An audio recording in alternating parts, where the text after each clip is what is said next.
પરિવર્તનના પંથે પોરબંદર સૂત્ર સાથે 1995થી જે યાત્રા શરૂ થઈ છે અને આ યાત્રામાં દિવસે ને દિવસે આપણે વિકાસના અને અન્ય સુવિધાના કામે આગળ વધી રહ્યા છીએ। તેના જ એક ભાગરૂપે માન્ય કેન્દ્રીય મંત્રી શ્રી અને આપણા જ સાંસદ એવા ડૉક્ટર મનસુખ માંડવિયા સાહેબના પ્રયત્નોથી અને સ્થાનિક આગેવાનોના સહકારથી ભારતીય રેલવે દ્વારા પોરબંદર રાજકોટ વચ્ચે બીજી નવી 2 ટ્રેન સેવા શરૂ થઈ રહી છે। તેમાંની એક ટ્રેન આજે સવારે રાજકોટથી ઉપડી ગઈ છે અને આપણા પોરબંદર રેલવે સ્ટેશને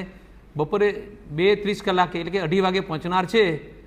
તો આ નવી શરૂ થયેલી ટ્રેનના સ્વાગત કરવા માટે હું પોરબંદર શહેરના અને પોરબંદર જિલ્લાના નાગરિકોને અપીલ કરું છું કે આપણે બધા સૌ 2 વાગ્યાથી 2:15 વાગ્યા સુધીમાં રેલવે સ્ટેશને પહોંચી જઈએ અને આપણાથી જે કંઈ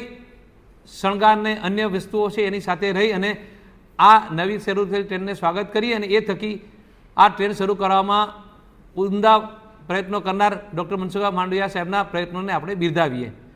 ફરીથી સૌને બપોરે 2 વાગે રેલવે સ્ટેશને પધારવા માટે હું હાર્દિક આમંત્રણ આપું છું।